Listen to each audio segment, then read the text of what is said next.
This is my recording, my guitar review for Am I Wrong?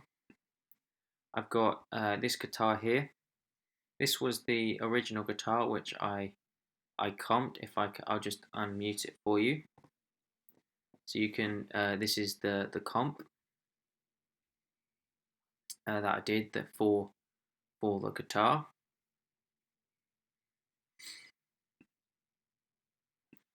Um, and then this is the actual audio which I then processed. I've got EQ compressor and a noise gate on. Just to clean it up, the EQ uh, is increasing the sort of the higher end of the guitar. I think what is good about this is it allows for good harmonics. I might even just sort of add a filter in there just to remove that bottom end. Just to because it's not really needed, but either I don't think this will really affect anything.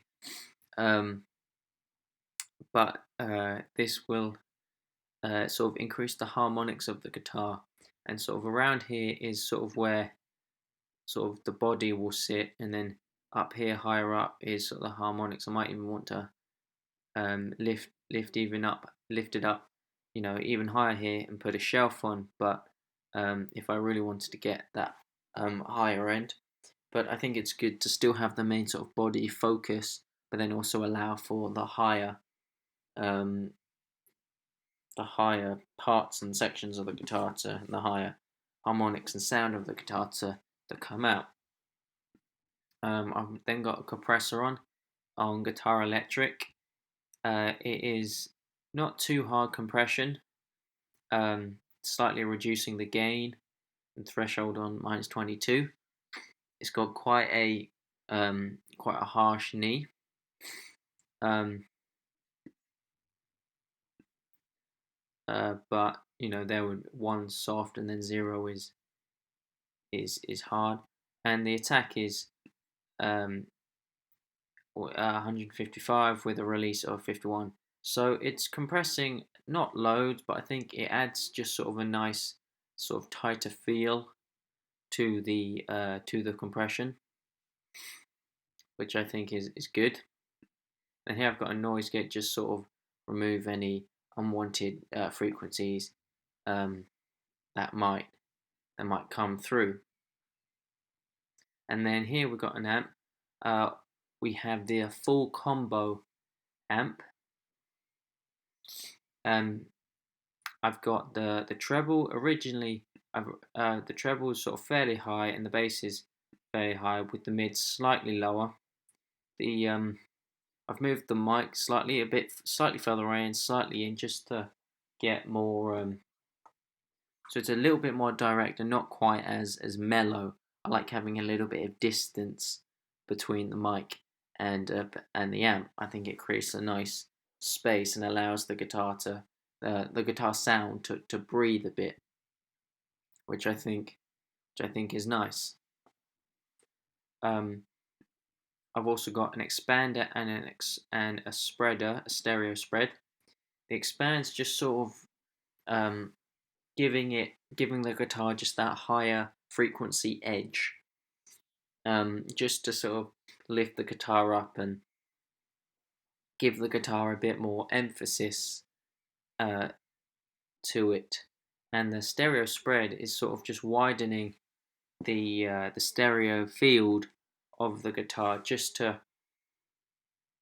spread it out a bit more and sort of be kind of more around in the track, and not have it just sort of stuck in the center, because I want the guitar to sort of move about and sort of take up a whole wide array of spread across the sound spectrum, with considering all the other sounds, hit all the other um, sounds and microphones and things that are on the track. I want the guitar to really be able to spread out and move about.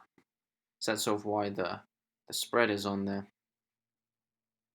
and that's mainly it to the guitar. I think overall the guitars is quite a good sound. What I have actually done is no, I haven't. Um, yeah, no, that's it. I thought I'd added some automation, but getting confused between songs. Um, but but anyway, yeah, that is the overall guitar sound. I like the full combo amp, and because it's the same amp I used for the Definition of I track, and I plan to use it for the other two tracks as well. I'm using the same amp, um, because I want to use the same amp for all my tracks, because it sort of connects the tracks up. It's sort of got the tracks will obviously sound different, but they'll still have similarities between them, and I think this is one of those similarities that actually will connect the tracks up. And so, yeah, that is the guitar.